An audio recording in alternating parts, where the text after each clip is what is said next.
Bonjour et bienvenue pour ce mardi du livre. Donc on va continuer notre petite promenade de pays en continent, de genre en genre. Et on va aujourd'hui aller dans un autre monde, celui de la littérature sud-américaine.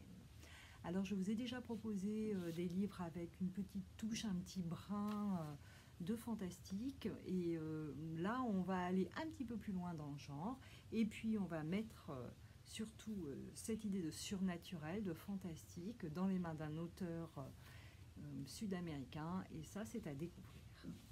Il s'agit de La soif primordiale, qui est un livre écrit par Pablo De Santis. Il a été publié en France en 2012 aux éditions Mételli. Pablo De Santis, c'est un auteur qui est né à Buenos Aires, c'est donc un auteur argentin. Il est journaliste, scénariste. Il a écrit de la BD, des romans policiers ou pas.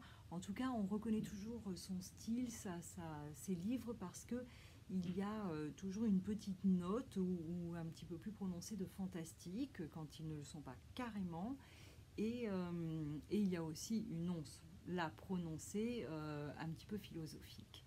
En tout cas, moi, le cocktail me fait un effet plutôt magique. Pablo De Santis renouvelle le genre dans ce roman, le genre du mythe du vampire. Donc il offre une vision différente, originale, et qui ne répond pas du tout aux clichés que l'on a du mythe du vampire, justement. Donc, tout d'abord, l'histoire ne se déroule pas en Transylvanie, mais en Argentine dans les années 50. Le narrateur est un jeune provincial qui répare des machines à écrire, donc Santiago, qui va se faire embaucher dans un journal pour réaliser des grilles de mots croisés, puis devenir responsable de la rubrique ésotérique, puis devenir conseiller auprès du ministère de l'occulte.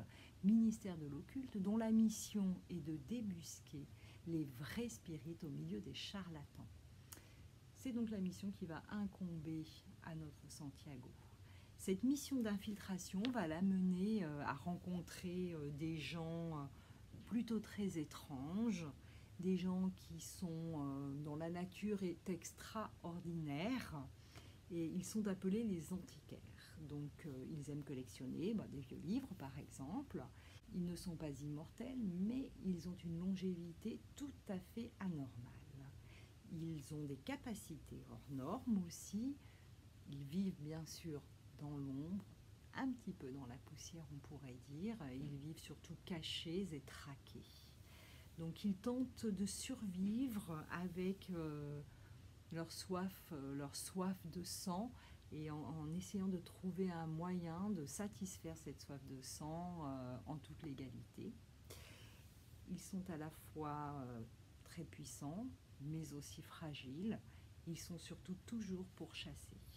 Donc notre Santiago va se retrouver partie prenante dans ce cercle, et finalement les questionnements de l'ordre existentiel, de bien, de mal, de succomber ou pas à sa nature vont l'occuper.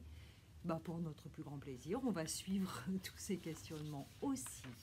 Donc, ce que j'ai beaucoup aimé dans ce livre, c'est le ton de ce récit. Il est sobre, les descriptions qui sont faites des quartiers, des villes, de Buenos Aires sont réelles. Elles laissent penser que tout dans ce roman est vrai et possible. J'aime aussi que le terme de vampire ne soit pas cité une seule fois dans le roman. Ça donne un petit peu l'idée du traitement que fait Pablo De Santis de ce mythe de vampire.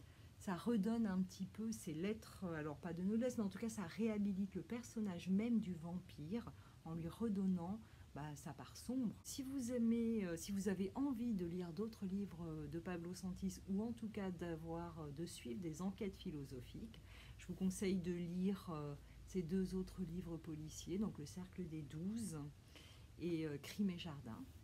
Et puis, si vous avez envie d'avoir un petit avant-goût de la lecture de ce roman, je vous propose d'écouter Émilie mardi prochain.